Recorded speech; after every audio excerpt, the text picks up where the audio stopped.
Esta semana en Cuadriga, crisis del euro, el populismo divide a Europa. ¿Estamos en una Europa dominada por el Cuarto Reich al mando de la canciller Angela Merkel? Eso sostiene el tabloide italiano Il Giornale.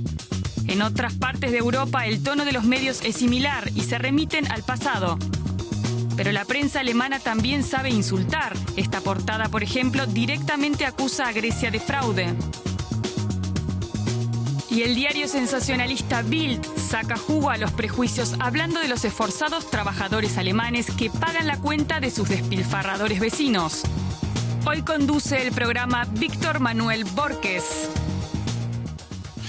Hola, ¿qué tal? Les doy una cordial bienvenida a esta nueva edición de Cuadriga desde el corazón de la capital alemana. Y de inmediato paso a presentar a nuestros invitados. El señor Miguel Ángel García, corresponsal en Alemania de Televisión Española y ha sido director de informativos de esta cadena pública, la más importante de España. El señor Burkhard Birke trabaja en la actualidad en la radio Deutschlandfunk en Berlín y ha sido corresponsal en Washington, Bruselas, Londres y París. Y la señora Laura Lucchini, corresponsal en Berlín del diario online italiano L'Inchiesta y del periódico argentino La Nación de Buenos Aires. Si la comparamos con otras regiones del mundo, en las últimas décadas Europa ha sido un espacio de diálogo, de relativo bienestar social y de respeto mutuo. Sin embargo, en el último tiempo, esta crisis profunda que afecta a la Unión Europea plantea otro tipo de preguntas. Señor García, ¿cuáles son los peligros que amenazan a la Unión Europea? Son muchos. De entrada, la sensación, el sentimiento, la emoción de sentirse europeos ahora mismo está en peligro, porque si hasta hace poco hablar de Europa era hablar de algo con prestigio, que algo a lo que inevitablemente todos creíamos que había que avanzar como sea, desde hace algún tiempo, ser europeo parece que es, incluso de Estados Unidos hoy mismo, el candidato Romney compara para lo mal ser europeo con ser estadounidense, ¿no? Creo que la idea de Europa está en cuestión, está en peligro, y eso es mucho peor que todo lo que está pasando, que es mucho en la economía, que ya es malo, ¿no? Pero lo fundamental es que la base del fundamento de ser europeo está asumiendo un punto de desprestigio que no habíamos visto nunca. Más que una pregunta, tengo una observación y que tiene que ver cómo podemos seguir pensando hoy en la construcción de Europa cuando han surgido nacionalismos locales y regionales que cada vez están cobrando más fuerza. Bueno, es el resultado del no manejo de la crisis, es decir, la crisis no ha sido manejada de la forma que se hubiera debido manejar y es alto tiempo de corregir el error de la construcción europea. Cuando en el 92 se construyó el Tratado de Maastricht, se hizo una unión monetaria, pero no se hizo la unión política. O sea, no hay una política de finanzas, de presupuesto común, donde hay una autoridad europea que pueda decir a Grecia, que pueda decir a Alemania, que pueda decir a Luxemburgo, usted está pasándose con su deuda en su presupuesto, está poniendo en peligro esta gran cosa que es el euro, ese gran logro. Y yo quiero citar a mi cancillera, la canciller Angela Merkel, que dice, si fracasa el euro, fracasa Europa. Y tiene toda la razón. Por eso hay que ahora sacar lo que llaman la bazooka para extinguir el fuego. Bueno, ese es un aspecto, pero hay también otros aspectos que tienen que ver con esta Europa que está sufriendo consecuencias a nivel de ciudadano de a pie y que ha provocado en el fondo una serie de desenfado en la población, en definitiva. Nadie se abstuvo desde que empezó la crisis, desde en los últimos 3 años, de criticar el vecino, otros países y apuntarlo como culpable de la crisis. Lo hace Grecia con Alemania, lo hace Italia con Alemania. También lo hizo Alemania, quizá entre primeros con Grecia, ¿no? Como indicando el país como culpable. Yo creo que esto es negativo, pero hay que observar 2 cosas para ir un poco más en profundidad. Creo que estamos asistiendo a una transferencia progresiva de dinero de los ciudadanos sencillos, de a pie, a oligarquías financieras y bancarias. Y eso se está produciendo bajo el apellido de ayudas y rescates. Por otro lado, también estamos asistiendo a una progresiva cesión de soberanía por parte de los países periféricos cuyos gobiernos han sido democráticamente elegidos hacia Europa, que tienen, digamos, unos gobiernos que no han sido directamente democráticamente elegidos. Y estos dos procesos no son solidarios, no están empujados por solidaridad. Y creo que estos asuntos crean la base para una contestación de la Europa, de la estructura actual de Europa muy fuerte. ¿Y por qué se insulta, por ejemplo, a Europa, digamos, en este caso a Alemania, como si fuese el chivo expiatorio de toda esta crisis financiera y económica de la eurozona? Yo creo que Alemania tiene su culpa y también en algunas cosas tiene razón. Por ejemplo, yo estoy de acuerdo que en Italia hemos vivido más arriba de nuestras posibilidades durante años. Y en esto yo creo que Alemania tiene razón. Lo que yo creo que Alemania equivoca es presentar la crisis como si fuera una cuestión moral.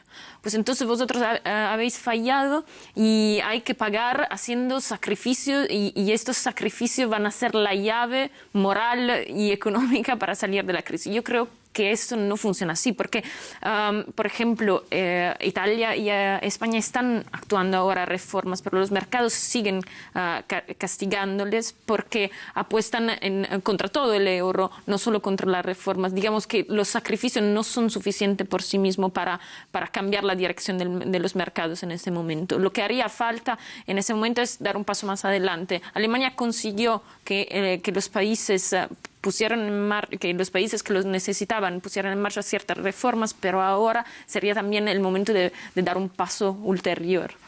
Creo que el gran problema es que el pueblo en todos los países tiene la sensación de pagar la cuenta de los errores de las élites de los países, sí, o sea en Grecia o en España o inclusive en Alemania, porque cuando hay alza de impuestos es el hombre normal en la calle que paga y no son las élites. Y entonces eso es el gran problema en este momento. Sí. Y yo creo que es más que una sensación, o sea, es la realidad que se está produciendo.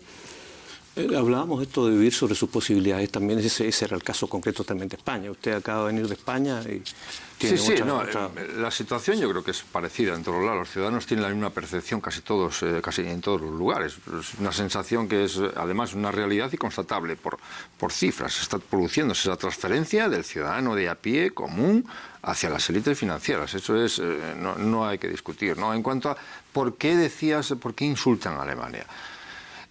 Bueno, llegamos siempre a eso de la arrogancia alemana, que ahora mismo está siendo evidente, más que evidente. Alemania está manejando esta crisis de manera muy torpe, porque está haciéndose a sí mismo como el gran ejemplo de todo el mundo y olvidó, siempre olvidado, que fue ella la primera que rompió las reglas, la primera que se saltó las normas del déficit y dijo que aquí no pasaba nada porque soy Alemania, junto con Francia, hay que decirlo también.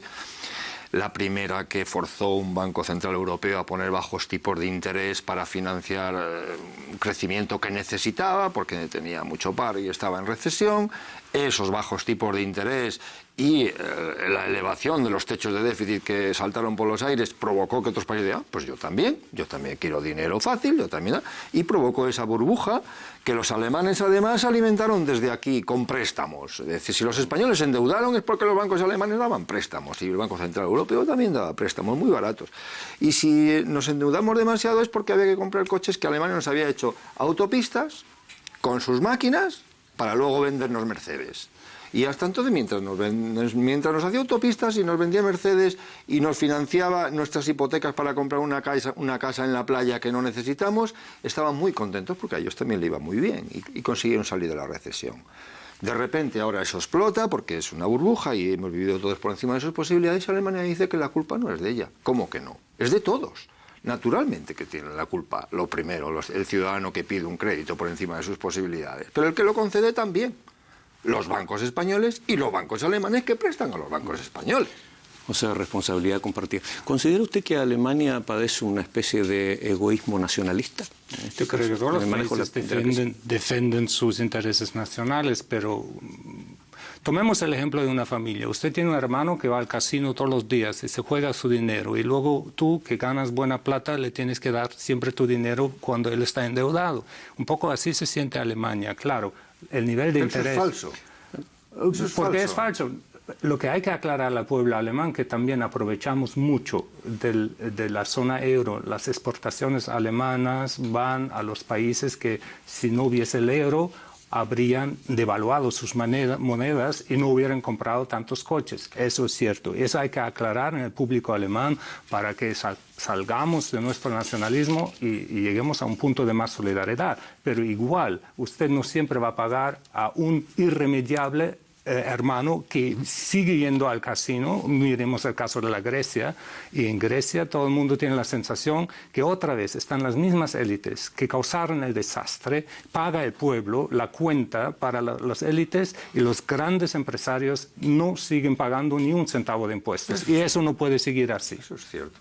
Eso es cierto porque lo que pasa es que hay que distinguir situaciones de países. La situación de Italia o la de España con la de Grecia no tiene nada que ver. Lo de Grecia ha sido un casino. En España no ha sido un casino. En España no hemos ido al casino. Hemos ido al banco a pedir créditos por encima de nuestras posibilidades. Pero no nos lo hemos jugado al casino. Hemos querido vivir por encima con un crédito, pero no nos lo hemos jugado. Desde luego que echar las culpas a Alemania de lo que está pasando no es real, ¿no? Pero aquí todos tienen una responsabilidad compartida, todos, y el problema es que Alemania está poniendo el listón tan alto y tan rápido para hacer cosas a estos países, a Grecia, España e Italia, para hacer unas reformas tan brutales. Ella se tomó 10 años de tiempo. Alemania se tomó 10 años y además se preparó. Es decir, tenía tipos bajos y la economía iba bien. Y ahora quiere que los países hagan las reformas que ella hizo 10 años, las hagan en una situación de recesión, etcétera, etcétera, y sin darse cuenta de que el pago de los intereses de la deuda echa por tierra cualquier reforma, la anula y convierte todo en un círculo vicioso. Eso es lo que necesitamos romper, ese círculo vicioso. Y al final vamos al círculo vicioso de la desconfianza que decía el otro día Mario Monti, ¿no? Que esa es la clave ahora mismo. La clave ya no es tanto cuánto dinero hay que poner al alemán para salvar a Grecia, sino tenemos que salvarnos todos o cada uno por su lado. Esa es la clave.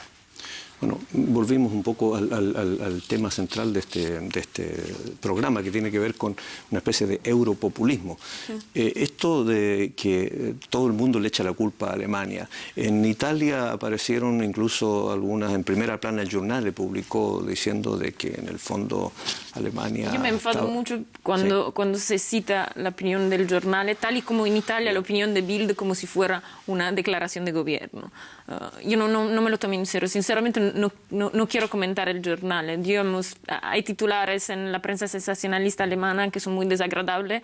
Hasta Der Spiegel llegó a comparar todos los ciudadanos italianos con el capitán Schettino que abandonó la nave. No es así, evidentemente, pero no nos lleva a ningún lado comentar, yo creo, simplemente esos titulares, sino para darles el peso que tienen, que es mínimo. Yo creo, sin embargo, que hay un problema, pero yo lo veo también el problema en Alemania. Lo que quiero decir es que Angela Merkel está siendo tratada con muy pocas críticas. Yo creo que en Europa hay... prácticamente no hay un líder que está siendo tan poco criticado como Angela Merkel. Cada semana se publican encuestas que demuestran que su popularidad no tiene rivales, es el personaje político más popular. Aunque las cosas en la crisis están yendo a peor, Angela Merkel controla, digamos, puede defender su posición. Aunque cuando parece que haya cedido, sigue siendo popular, tanto que la oposición no se atreve a oponerse. La oposición alemana casi no existe en temas europeos, existe en temas de política interior. Pero eso me preocupa, me sugiere algunas preguntas que son... si verdaderamente, si esto no es el camino justo para salir de la crisis, Angela Merkel ahora no puede cambiarlo porque sería impopular, su popularidad está intacta. Y entonces no va, digamos, yo tengo miedo de que no se vayan a producir sorpresas en la gestión de la crisis en este año entero hasta que hayan las próximas elecciones.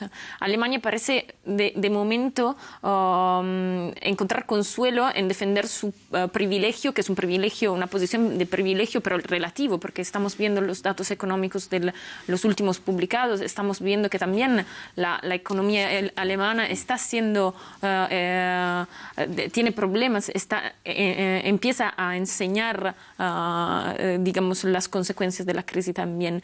Y yo creo que debería haber más debate acerca de otras medidas posibles en Europa. No hay ideas, o sea, nos quedamos con la austeridad. Pero ¿es el reproche hacia Angela Merkel que no tiene ideas o ella es la conciencia de Europa? Si todos fueran a gastar más, a endeudarse más, nunca saldríamos de la crisis y el euro ya estaría non existente. También es una crítica a la oposición, no solo Angela Merkel evidentemente defiende su posición y su popularidad y sigue en su posición. No hay razón para que la cambie, pero no se produce una crítica, no se razona sobre las alternativas. Porque la ventaja que tiene Angela Merkel es que lo que dice, lo que ella plantea, es real y es verdad.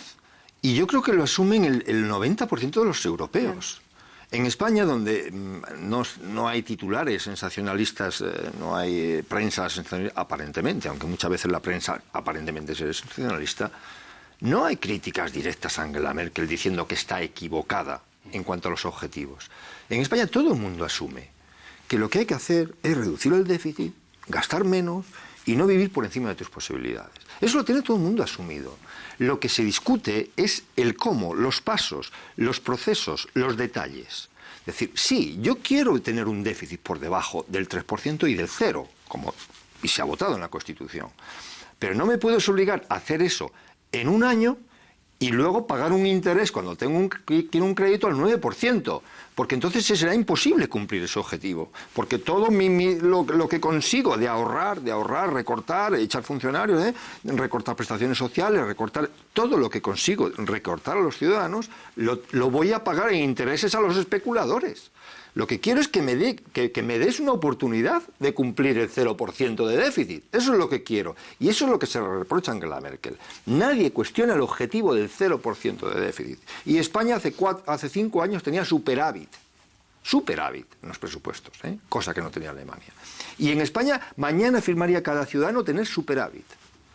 Pero piden que Angela Merkel les permita cumplir eso, porque les dice cumple eso, pero no les deja los objetivos. Es decir, no tenemos Banco Central, los especuladores apuestan contra el euro, lo pagan los países periféricos y al final los 30.000 millones de ahorro de España de estos presupuestos se van a ir a pagar a los especuladores de la deuda.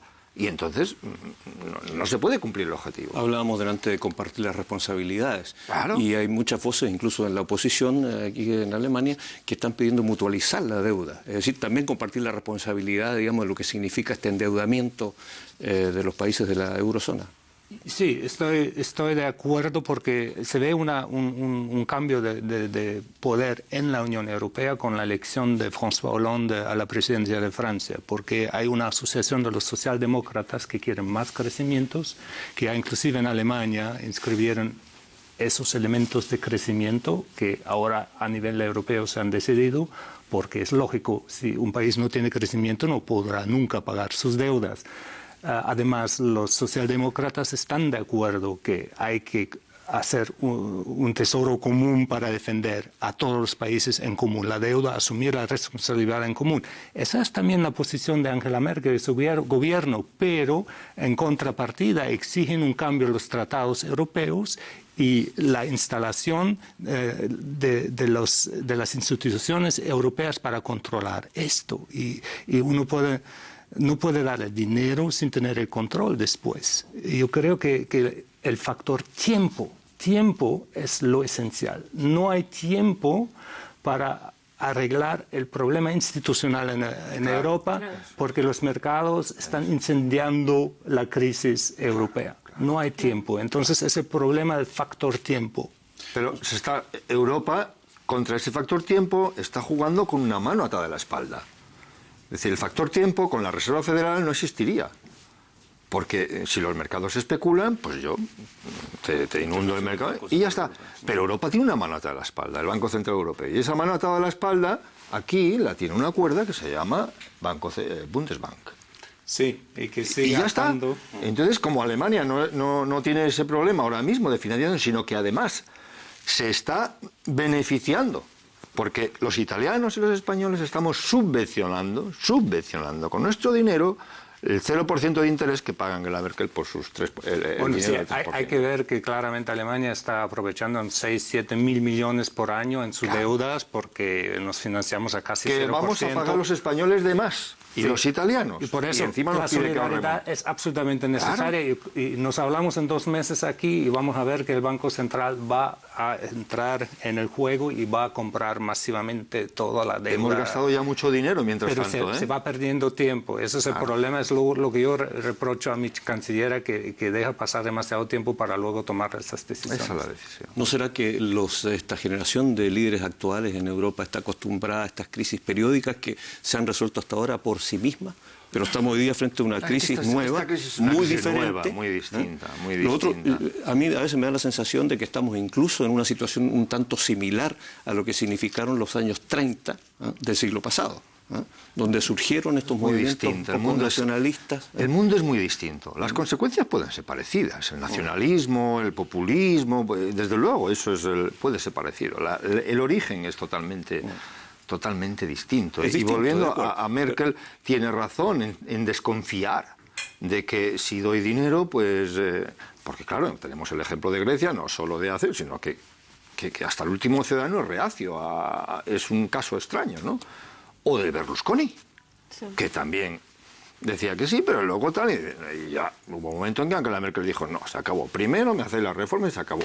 Pero claro, Merkel no puede arriesgarse y decir que todos somos los griegos defraudadores y Berlusconi. No, eso no es Europa. A veces me pregunto si no hubiera sido mejor crear un ejemplo y dejar, por ejemplo, llegar a la bancarrota a Grecia desde el inicio y así frenar toda la especulación. Pero a mi opinión personal, todo lo que se hizo a favor de Grecia era un pacto para salvar los bancos porque todos los bancos de Europa, de Francia sobre todo, de Alemania, estaban involucrados, tenían deuda griega y eso era el único miedo que tenían. Pero yo estoy convencido que ahora también hay planes de que ya que Grecia salga del euro... A sumar los problemas griegos a la subprime de Estados Unidos que todavía tenían. Tienen varios bancos aquí todavía con sus problemas de subprime y si añadimos ahora el problema griego, los bancos alemanes, ¡pum! Y los bancos franceses. Por eso se dio el rescate y los franceses. Sí. Pero la codicia de los mercados prácticamente no se va a parar si las instituciones europeas reaccionan. ¿Podría significar esto quizás el principio, el fin del proyecto europeo? Porque estamos hablando solo de una crisis profunda, sin lugar a duda la más difícil que ha vivido la Unión Europea de su creación. Yo creo que si los mismos padres del euro, Otmar Hissing lo escribió, habían calculado que se producirían crisis, porque faltaban el cemento común para esta unión monetaria. Y, sin embargo, quizá no habían calculado que se produjera una crisis de este tamaño. Yo espero que Europa siga viviendo porque, por ejemplo, para mi generación es lo que tenemos de común. Nacimos en Europa, estamos totalmente acostumbrados a ello. No sería... digamos, como la consecuencia de una guerra, ¿no? Muy grave para nosotros, una falta de referimiento muy grave. Pero está verdaderamente en riesgo. Creo que no es obvio que siga existiendo Europa si digamos, no se vuelve a restaurar, por lo menos a través de pequeños pasos, una confianza en esa idea común. Yo no creo que Europa vaya a fracasar. Es decir, yo creo que ya, como se dice en español, han visto las orejas al lobo y los políticos, incluido Angela Merkel, y saben que puede fracasar y la mayor perjudicada será Alemania, porque España ya asume que tiene por delante muchos años de de pobreza, pero los alemanes ahora mismo, como fracasa el euro, van a saber verdaderamente lo que es también volver a situaciones difíciles. Entonces no creo que eso se produzca. El problema es que lo que podíamos haber solucionado en estos 3 años no lo hemos solucionado, sino que lo hemos empeorado. Y todo va a costar mucho más. Si la crisis en España se hubiera manejado más rápidamente, las medidas españolas del gobierno y también las medidas europeas, pues España a lo mejor podría estar ya empezando a subir. Y sin embargo, pues va a tener por delante una década muy larga, porque no se han hecho las medidas, tanto el gobierno español como el gobierno, como las autoridades europeas no han hecho todo correcto. Es una cuestión de tiempo. Lo que hubiera costado menos tiempo va a costar mucho más.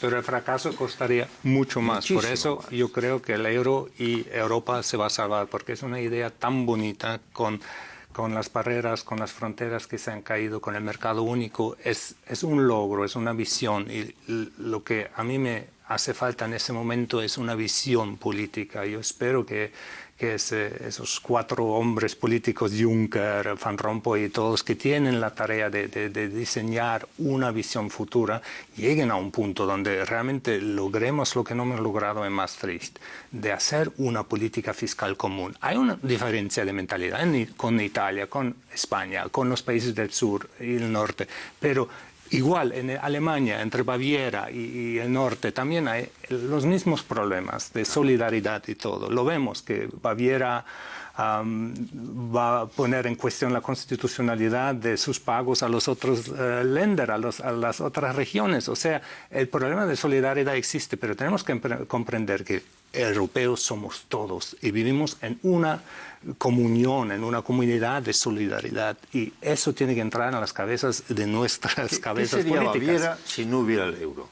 Exacto. Si hubieran seguido con el Por marco, ejemplo. ¿qué sería Baviera? Si ahora Alemania hubiera seguido con el marco, ¿estarían donde está Baviera? ¿Estaría la BMW vendiendo tantos coches como está vendiendo? No, el fracaso del euro costaría mucho más también a Hubieran Alemania. vuelto a ordeñar las vacas en los montes de los Alpes, porque la Unión Europea hizo otra... O sea, claro, pero eso no se le explica a los alemanes, no se les dice, no son conscientes. No son conscientes y todavía creen que con el marco alemán están salvados. Pero si Alemania no tuviera el euro, tendría un marco devaluado 5 o 6 veces para poder vender, seguir vendiendo algún coche a Europa. Hubiera tenido que devaluar el marco y hubiera tenido una inflación mucho más... Pero eso nadie se lo explica. Por lo visto, en el manejo de esta crisis, lo que ha fallado ha sido la supremacía de la política sobre la economía y sobre todo sobre los bancos y los mercados. Han fallado la política. Los bancos han fallado, la economía ha sido ese sí que ha sido un casino. La economía ha sido un casino donde los bancos apostaban aquí, con paquetes, eso ha sido un casino. La economía financiera, las bolsas, un casino. Claro. Y la política... Nada, ha fracasado. Hasta ahora totalmente. no ha hecho nada. Hasta ahora no ha hecho nada. No hay control de los flujos financieros tal como para frenar esa especulación tan terrible. Claro, pero en la finanza no funciona bajo las categorías de bueno y malo. O sea, hay decisiones que te hacen ganar dinero y decisiones que te hacen perder dinero. No es la política que tiene que poner a reglas y tiene que poner prioridades de lo que está bien y lo que está mal para los ciudadanos, porque la finanza no se le puede pedir eso a la finanza. Pero fracasan hasta los líderes mundiales. En la cumbre del G20 de Seúl de hace 3 años, hablaba de una tasa de las transacciones financieras como que ya iba a venir ya. Y el primero Obama diciendo que no, que se supone que es el salvador y el visionario del mundo. Y Merkel hablando de eso, y Sarkozy que había que reformar el capitalismo. Nada de nada, no han hecho absolutamente nada. Y es todo por miedo. Miedo. Londres dice que no a la tasa de las transacciones financieras. Uy, se nos van todos a Londres. ¿Pero por qué? Ponlo ya. Y verás cómo no te pasa nada al final. Verás cómo... Es miedo de los políticos, miedo a asumir. Y es más, en Alemania un gobierno de izquierda ha introducido la liberación de los mercados financieros. Claro. En Estados Unidos fue Clinton, el demócrata y todo. Eso Y en hay Alemania, que frenarlo. Eso hay que... Y quitaron el impuesto del patrimonio y de los ricos. En España fue el gobierno socialista el que quitó el impuesto al patrimonio y todo así. Pero hay otro aspecto que tiene que ver también con, en la medida que se agudiza esta crisis financiera y económica, también hay una relación estrecha con el aumento del nacionalismo. Yo quiero volver a ese tema porque al final hablamos de cosas muy técnicas, siempre salvamos el euro, la crisis de la Unión Europea, que los mercados, que la política. Sin embargo, en la calle se está gestando un descontento muy grande. Claro. Se ha manifestado, también ha expresado en protestas públicas, en aquellos grupos de extrema derecha, digámoslo así con su nombre, que ya están saliendo a la calle y son con un discurso muy antieuropeo y que están ganando adeptos cada vez más. Claro, en Italia cada vez que se publica un artículo en un diario online con los comentarios abiertos donde no digo se defiende, pero se trata de explicar las razones de Alemania, lo primero que llega son insultos, son, digamos, acusaciones de conspiración pero yo creo también hay un problema, por ejemplo, hablando de Italia, el problema es que tenemos un gobierno que ha sido colocado ahí, digamos, con el interés también de la Unión Europea, que no representa una fuerza democráticamente elegida y tiene que gobernar con un parlamento que sí es el parlamento que representa un gobierno anterior. Y en ese momento que es de campaña electoral constante de los partidos que se sientan en el Parlamento, es muy difícil dar como medicina la Europa. Digamos, nadie se lo cree, es muy fácil cabalgar este populismo y es también una de las razones por la que Monti en el último mes hizo un esfuerzo enorme de viajes, entrevistas, para explicar que Italia está haciendo los esfuerzos necesarios, pero necesita desde Europa una señal de que los esfuerzos están siendo reconocidos, o sea, que no se le vaya a seguir tratando como el niño que no hace los deberes. Y creo que esto es lo que está... La razón por la que Monti, que siempre fue, digamos, un hombre cercano y muy apreciado por Angela Merkel, se puso en contra de ella. Creo que quiso lanzar una señal de que no hay digamos, una sola visión en Europa y no hay tampoco una sola líder que es Angela Merkel. Y esto es lo que está buscando. El populismo de la derecha pues cae en un terreno muy fértil. Yo lo he visto en Francia, donde estuve 5 años de corresponsal, y ustedes conocen el resultado de Marine Le Pen, du Front National, con 18 y algo de porcientos en las elecciones presidenciales. ¿Qué quiere ella? Ella quiere salir con Francia del euro. ¿Es realista? No, porque en el momento que sale del euro tiene que devaluar el franco, que va a volver a reintroducir la deuda que tiene Francia, porque Francia también está bastante herida financieramente. Va a aumentarse porque la deuda queda en valores internacionales, en euros. Entonces eso no puede ser la solución, pero la gente está frustrada, la gente está padeciendo, la gente está pagando la cuenta de los errores de las élites y por eso acude al populismo de la derecha, y eso es un fenómeno que se ve en toda Europa. El nacionalismo y el populismo son enfermedades crónicas que salen en las sociedades siempre en tiempos de crisis, siempre. Y cualquier tipo de crisis que sea, no solo económica, sino una crisis moral, social, siempre el nacionalismo surge por abajo como la posible solución, ¿no? Y es la solución fácil de los tabloides, de los periódicos de titulares bajos, de los comentaristas que no tienen nada que decir. Eso es la solución base. Entonces, ¿por qué ahora surge, aparte de la crisis, y está más alimentado? Pues porque como falla la idea central de Europa como idea, pues la gente se retrotrae a sus círculos, y cada vez más, no solo a sus círculos de país, sino a sus círculos regionales. Yo soy bávaro, yo soy catalán, ni siquiera soy español, porque incluso como España está desprestigiada como país en este momento, yo no soy español, yo soy catalán, gallego, andaluz, soy bávaro porque me va bien, y para nada soy de Schleswig-Holstein, yo soy bávaro y me pongo el gorrito que se me vea bien. Es decir, todo eso surge siempre en momentos de crisis, y como falla la idea central, pues fallan los restos del país. Y está fallando también el liderazgo nacional. O sea, son más que nacionalismo, son incluso regionalismos de baja monta. Son algo, diríamos, ruralismo, es lo que está surgiendo ahora mismo. Pero por eso es necesario encontrar esos políticos que tengan una idea y que la lleven a cabo con decisión. Y para eso hay que empezar a decir la verdad.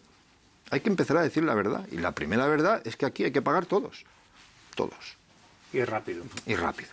O sea, volvemos al mismo punto que habíamos conversado antes, a propósito de compartir la deuda, mutualizarla. definitivo. Es el camino inevitable, es el final del camino, ¿no? Solamente hay que acompañar ese camino, ese proceso con las instituciones de control. Y la responsabilidad común, claro. Y el devolverse a sí mismo, a su núcleo pequeño, a su región, también tiene que ver con la falta de legitimación democrática a nivel europeo. O sea, ya es alto tiempo de que el Parlamento Europeo también tenga control. Yo estoy a favor de un totalmente de acuerdo. ministro de Finanzas europeo, una comisión de finanzas europea que controla todos los presupuestos de todos los países de la zona euro. Claro. Pero por favor, que el Comité Monetario del Parlamento controle gobierno económico. Claro. O sea, más Europa para combatir el resurgimiento de estos nacionalismos. También más, digamos, más participación popular en las decisiones europeas, quiero decir, también en la elección de líderes.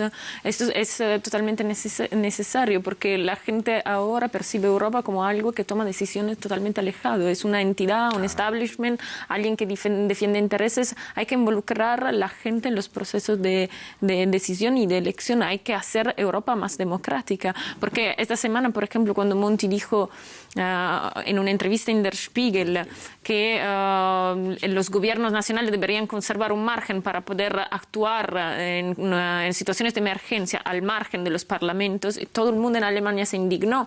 Pero hay una doble moral también acá, porque cuando la Unión Europea empujó para sustituir gobiernos tanto en Italia, en el caso de Berlusconi, como en Grecia, nadie se indignó tanto en Alemania.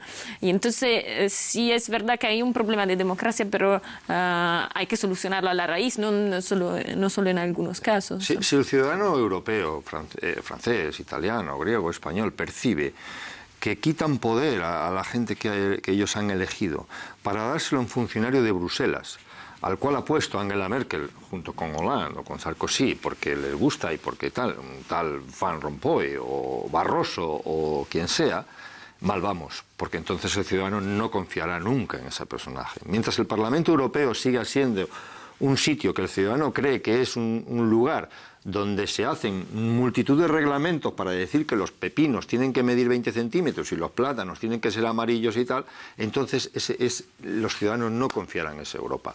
Del Parlamento Europeo tienen que salir precisamente este control de las instituciones e iniciativas para las instituciones y el ciudadano sentirse representado en Europa. Es la única forma, lo único que puede salvar la idea de Europa. Y yo anhelo el día que elegimos un presidente europeo en elecciones directas, como el presidente de Estados Unidos o de Francia, todos los europeos, por ejemplo, un Van Rompuy elegido por todos los europeos. Claro, no por Angela Merkel y Sarkozy. No se llamaría Van Rompuy, me temo. Seguramente que no, aunque se escucha que hace un buen trabajo muy eficaz detrás de los escenarios Pero públicos. El ciudadano no puede vivir así, diciéndole, te aseguro que este señor hace un trabajo excelente aunque tú no lo seas. No, el ciudadano no puede confiar en eso. Bueno, ¿y qué hace? ¿Y dónde está? ¿Y cómo se ve? ¿En qué se manifiesta? No lo ve, no lo perciben. El ciudadano cree que la que manda aquí es Angela Merkel, punto. Ese es un poco el problema realmente. Claro. Hay, a propósito de Italia, de lo que usted planteaba adelante, hay también una gran diferencia entre el norte y el sur, porque yo quiero volver al tema del populismo, sí, que Italia tampoco está exenta de ese problema con estas divisiones entre el norte y el sur, un norte industrializado, más moderno, y un sur todavía en condiciones, digamos, de desarrollo. Sí, el norte de Italia sería, si no la primera, la segunda economía de Europa, no solo el norte, sí. Si no tuviera el sur. Hay una diferencia de mentalidad. Fracasaron políticas para subvencionar el sur de Italia, pero no creo que el rechazo, digamos, a Europa cunda más en el sur que en el norte de Italia. Eso no creo que es cierto. El rechazo a Europa ahora es bastante general y es más fuerte todavía en las áreas que siempre fueron tradicionalmente de producción industrial, de pequeña empresa, donde el tejido empresarial era muy espeso. Y estas regiones son precisamente las que no logran entender cómo está pasando eso, que se está recortando todo, cuando ya la pequeña empresa estaba ahogada en Italia antes de la crisis de Grecia, mucho antes, le faltaba aire. porque en Italia hay problemas varios. Primero, una gestión política inexistente hace décadas. Segundo, una corrupción crónica, una recaudación fiscal insuficiente y dramática, porque no se logra poner controles, y la economía, la producción económica que ya está en manos a carteles. Y esto, más encima, llega con recortes de 26.000 millones de euros esta semana, que se suman a los demás. Es imposible, y un aumento del IVA, del IVA para este otoño. O sea, es imposible para un empresario italiano apreciar esas decisiones que se están vendiendo como decisiones sugeridas desde Europa. Y Italia, la gestión política italiana por primera tiene la culpa. Pero digamos, es muy difícil para un empresario italiano ahora digerir todo eso. ¿Es algo similar a lo que pasa en España? Sí, prácticamente similar. Es decir, el español tiene asumido que hay que se ha vivido por encima de las posibilidades, que hay que reformar pues, el mercado de trabajo, pero luego ve que lo que se está exigiendo en Europa es tan brutal y tan rápido que no hay forma de asumir que un empresario de repente le suban el IVA al 21%, al 18%, con lo cual va a dejar de vender. Al mismo tiempo, el mismo trabajador al que va a tener que pagar un producto al 21%, que antes era el 18%, le acaban de bajar el sueldo, con lo cual va a dejar de consumir mucho menos. ¿Cómo conseguimos que eso encaje, ¿no? Si encima luego los bancos no dan créditos para nada, ¿por qué no? Porque un ciudadano quiere montar una pequeña empresa con un trabajador, con 5, y no le dan ni 100 euros, no hay crédito para eso. Entonces, claro, es muy difícil arrancar. Yo creo que lo más difícil que hay de todo es arrancar, parar la desconfianza del mercado, de los bancos y de los ciudadanos en los bancos, porque... Y en sus líderes. Y en sus líderes, porque si no el problema es que puede pudrirse de tal manera que cada país se busque soluciones y empecemos con proteccionismos y cosas de esas extrañas que no vienen, claro. Bueno, se nos ha pasado el tiempo demasiado rápido, estamos llegando prácticamente al final de nuestro programa. Le quiero agradecer la participación de nuestros invitados y está, por supuesto, queda planteado el gran desafío que tienen los políticos por delante para sacar una Europa más fortalecida de esta crisis. Me despido de nuestra teleaudiencia en América Latina. Ya nos pueden enviar sus comentarios y sugerencias a nuestra página web cuadriga@dw.es. Hasta la próxima. Pásenlo bien.